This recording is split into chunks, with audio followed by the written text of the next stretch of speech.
Hello, नमस्कार. मी माझ्या गोडताई आणि मैत्रिणींचं माझ्या YouTube चॅनलमध्ये अगदी मनापासून स्वागत करते आणि आजच्या व्हिडिओला सुरुवात करते. मनापासून अगदी हृदयातून सर्व माझ्या YouTube परिवाराला श्री स्वामी समर्थ. तर बघा, 24 ऑक्टोबर गुरुवारला गुरुपुष्य अमृत योग आलेला आहे. जेव्हा पुष्य नक्षत्र हे गुरुवारी येते तेव्हा गुरुपुष्य अमृत योग तयार होतो आणि हा योग सर्वात शुभ मानला जातो. तर या गुरुपुष्य अमृत योगाचा प्रारंभ 24 ऑक्टोबरला म्हणजेच गुरुवारी सकाळी 6:38 होणार आहे आणि हा गुरुपुष्य अमृत योग दुसऱ्या दिवशी म्हणजे शुक्रवारी सकाळी 6:38 संपणार आहे. तर गुरुपुष्य अमृत योग हा अत्यंत शुभ मानला जातो आणि पुष्य नक्षत्र हे अत्यंत महत्त्वाचं असतं आणि या नक्षत्राचे सर्व देवी देवता पूजन करत असतात. तसेच गुरुपुष्य अमृताच्या शुभ योगांवरती सोने चांदीची खरेदी केली जाते. तसेच गृहप्रवेश किंवा नवीन कोणत्याही वस्तूंची खरेदी केली जाते. नवीन व्यवसायाला सुरुवात केली जाते. इतर कोणत्याही शुभ कामासाठी या दिवशी आपण गुंतवणूक करू शकतो, कारण हा दिवस खूप शुभ आणि महत्त्वाचा मानला जातो. आणि गुरुपुष्य अमृत योग हा गुरुवारी येणे हा अतिशय दुर्मिळ योग आहे, म्हणून आपण याला अमृत योग असेही म्हणत असतो. तर या शुभ मुहूर्ताचा अधिक पटीने लाभ व्हावा म्हणून या दिवशी माता लक्ष्मीची तसेच भगवान श्री हरी विष्णू देवांची, गणपती बाप्पांची आपल्याला पूजा करायची असते आणि या दिवशी काही खास महत्त्वाचे उपाय सेवा आपल्याला करायच्या असतात. तर या दिवशी कोणत्या सेवा किंवा उपाय आपण केले तर त्याचं अधिक पटीने आपल्याला पुण्यफळ हे मिळत असतं, पुण्य प्राप्त होतं, आपल्याला त्या उपायांचा लाभ मिळतो. म्हणजेच काय तर आपण आता आयुष्यामध्ये जे काही कष्ट करतो, मेहनत करतो, परंतु एखाद्या वेळेस खूप प्रमाणात कष्ट मेहनत करूनही आपल्या कष्टाला म्हणावं तसं यश मिळत नाही, पैसा येत नाही किंवा पैसा तर आपल्या घरामध्ये येतो, परंतु पैसा येतो पण तो आल्यावर आपल्या घरामध्ये स्थिर स्वरूपात म्हणजे तो थांबत नाही, तो या ना त्या कारणाने खर्च होतो. जसं की दुःख असेल, एखाद्याचं आजारपण असेल किंवा काही ना काही अडचणी कोणत्या ना कोणत्या कारणाने तो खर्च होतोच. म्हणजे काय, माता लक्ष्मी आपल्यावरती प्रसन्न आहे परंतु ती आपल्या घरामध्ये स्थिर नाही. तर माता लक्ष्मीला आपल्या घरामध्ये स्थिर ठेवण्यासाठी माता लक्ष्मीला तिच्या आवडीच्या आपण या दिवशी काही सेवा करायच्या असतात. आणि जेव्हा आपण या अशा सेवा घरामध्ये करतो तर खरोखर सांगेन, एक सकारात्मक ऊर्जा आपल्याला जाणवू लागते. आपल्या घरामध्ये सकारात्मक ऊर्जेचा एक संचार हा जास्त प्रमाणात होऊ लागतो. त्यामुळे अशा विशिष्ट तिथीला असे उपाय केल्याने आपल्याला त्या उपायांचा भरभरून फायदा होत असतो. त्यामुळे आवर्जून उपाय सेवा अशा रोज करणं नाही शक्य झालं तरी आपण अशा ठराविक तिथीला सेवा उपाय आवर्जून करावे. तर आपल्याला आजच्या व्हिडिओमध्ये 11 आंब्याच्या पानांचा उपाय सांगणार आहे. तर तो कशा पद्धतीने करावा याविषयीची माहिती आजच्या व्हिडिओमध्ये शेअर करणार आहे. त्यामुळे व्हिडिओ कुठेही स्किप न करता शेवटपर्यंत नक्की बघा. तर बघा, उद्या आहे गुरुवार आणि गुरुपुष्य अमृत योग आहे आणि हा योग उद्या दिवसभरासाठी आहे. तर उद्या आपल्याला सर्वात प्रथम उद्या लवकर उठायचं आहे. तुम्हाला जर शक्य होत असेल तर अगदी ब्रह्म मुहूर्तावरती उठा. उठल्यानंतर आपल्याला सर्वात प्रथम आपलं अंगण स्वच्छ करून घ्यायचं आहे, घर स्वच्छ करायचं आहे. अंगणामध्ये आपल्याला पाण्याचा सडा मारायचा आहे. तर त्या पाण्यामध्ये आपल्याला 1 चमचाभर हळद टाकायची आहे आणि तो सडा आपल्याला आपल्या अंगणामध्ये शिंपडायचा आहे. त्यानंतर अंगणामध्ये आपल्याला छोटीशी रांगोळी काढायची आहे. छोटी काढा, मोठी काढा. त्यानंतर आपल्याला स्नान करायचं आहे. आपला जो मेन दरवाजा आहे तो दरवाजा आपल्याला स्वच्छ पुसून घ्यायचा आहे. आपला उंबरठा स्वच्छ पाण्याने पुसून घ्यायचा आहे. दरवाजा आपल्याला एकदम स्वच्छ करून घ्यायचा आहे. आणि आपण याआधी नवरात्रात किंवा कोजागरीला ज्यांनी कोणी आंब्याचं तोरण लावलेलं असेल तर ते जे वाळलेलं तोरण आहे ते काढून घ्यायचं आहे आणि निर्माल्यामध्ये टाकायचं आहे. यानंतर आपला दरवाजा स्वच्छ पुसून घ्यायचा. दरवाजावरती थोडंसं गोमित्र शिंपडायचं आहे, गुलाबजल शिंपडायचं आहे, गंगाजल असेल तर गंगाजल शिंपडून घ्यायचं आहे.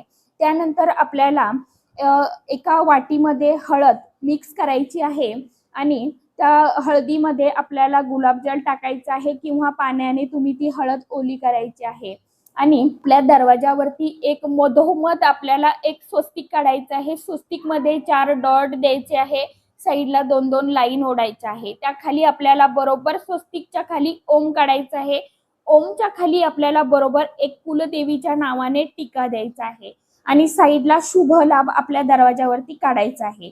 त्यानंतर आपल्याला आपल्या उंबरठ्याला हळदीचं लेपन करायचं आहे. तर हळदीचं लेपन करताना नुसतं आपल्याला उंबऱ्यावरती करायचं नाही, तर दोन्हीकडच्या आपल्या ज्या चौकटी असतात तर त्या चौकटीला आपल्याला 4-4 बोटं असे वरती आपल्याला ओढायचे आहे दोन्हीकडनंही. त्यानंतर आपल्याला उंबरठ्याची पूजन करून घ्यायचं आहे. दरवाजावरती काढून झाल्यावरती उंबऱ्याचं पूजन करायचं. त्यानंतर उंबऱ्याला हळदी कुंकू लावून पूजा करायची आहे. उंबरठ्यावरती आपल्याला एक दिवा प्रज्वलित करायचा आहे. तुपाचा करा, तेलाचा करा, तिळाच्या तेलाचा करा, काही हरकत नाही. फक्त कोणतीही सेवा मनापासून आणि पूर्ण श्रद्धेने करा. यानंतर आपल्याला 11 आंब्याची पानं स्वच्छ घ्यायची आहे, ती धुवून पुसून घ्यायची आहे आणि हळदी कुंकू आपल्याला मिक्स करायचं आहे आणि याने आपल्याला त्या प्रत्येक आंब्याच्या पानाला एक टिक्का लावायचा आहे. एक टिक्का हळदीचा, एक टिक्का कुंकाचा, अशी आपल्याला 11 पानं घ्यायची आहे. 11 घ्या, 21 घ्या. तुमचा दरवाजा मोठा असेल तर 21 घ्या. आपल्याला हे 11 पानाचं 21 पानाचं तोरण बनवून घ्यायचं आहे. ते तोरण एका पाटावरती ठेवायचं. त्याला धूप दिवा ओवाळून घ्यायचा. त्यानंतर हातामध्ये घेऊन माता लक्ष्मीला विनवणी करायची, प्रार्थना करायची की माता लक्ष्मी माझ्या घरामध्ये ये, अखंड स्वरूपात वास कर. माझ्या घरामध्ये जी काही निगेटिव्ह ऊर्जा आहे तर ती बाहेर निघून जाऊ दे, असं म्हणून आपल्याला आपलं हे तोरण आपल्या जो मुख्य मेन दरवाजा आहे तर त्या दरवाजाच्या वरती आपल्याला हे आंब्याच्या पानाचं तोरण लावायचं आहे.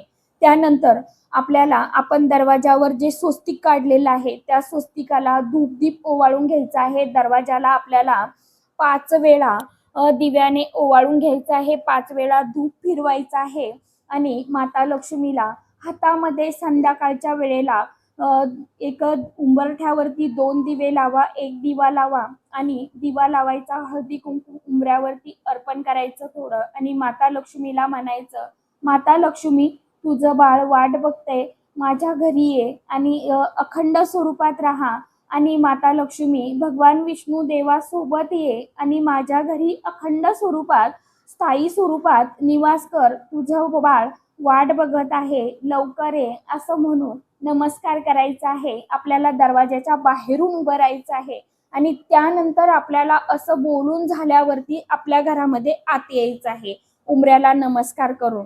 तर अशा पद्धतीने तुम्ही हा उपाय आवर्जून करून बघा.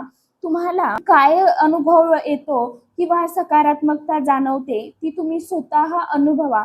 कारण जे काही असतं ते चांगल्या गोष्टी आपल्या मुख्य दरवाजामधूनच आपल्या घरात येत असतात. वाईट गोष्टी देखील आपल्या मुख्य दरवाजामधून आपल्या घरात येत असतात. तसेच चांगले किंवा वाईट विचाराचे लोक आपल्या घरामध्ये त्या दरवाजामधूनच येत असतात. त्यामुळे आंब्याचं पान हे एवढं महत्त्वाचं आहे. आंब्याचं पान हे प्रत्येक पूजेमध्ये वापरलं जातं. आंब्याचं लाकूड हे हवन आपण जे करतो तर त्या हवन सामग्रीमध्ये ह्या आंब्याच्या खोडाचा वापर केला जातो. आंब्याचं आंब्याचं पान हे मंगळाचं कारक आहे. त्यामुळे आंब्याच्या झाडाला अतिशय महत्त्व आहे आणि आंब्याचं फळ विशेष म्हणजे हे हनुमानरायाचं आवडीचं फळ मानलं जातं. त्यामुळे या आंब्याच्या पानाला, झाडाला अत्यंत महत्त्व आहे. त्यामुळे आवर्जून तुम्ही हा उपाय करून बघा. तुम्हाला नक्कीच किती प्रसन्नता तुमच्या घरामध्ये जाणवते तुम्ही स्वतः अनुभवून बघा एकदा. काहीच लागत नाही. अगदी साधे छोटे छोटे उपाय असतात, परंतु याचे परिणाम खूप मोठे असतात. जसं म्हणतात ना, छोटे पाकिट में बडा धमाका, तशी या उपायांची, या सेवेंची गोष्ट आहे. आणि जरूर सांगेन आपल्या स्वामींचं एकतरी पारायण उद्याच्या दिवशी आवर्जून करा. झालेली सेवा स्वामींच्या चरणी रुजू करते आणि आशा करते की तुम्हाला व्हिडिओ आवडला असेल म्हणून. तर आजच्या व्हिडिओमध्ये इतकीच माहिती होती. कशी वाटली नक्की सांगा. व्हिडिओ आवडला तर चॅनलला लाईक, शेअर, सबस्क्राईब जरूर करा. परत भेटूया नवीन माहितीसोबत, नवीन व्हिडिओसोबत. तोपर्यंत सर्व माझ्या यूट्यूब परिवाराला श्री स्वामी समर्थ.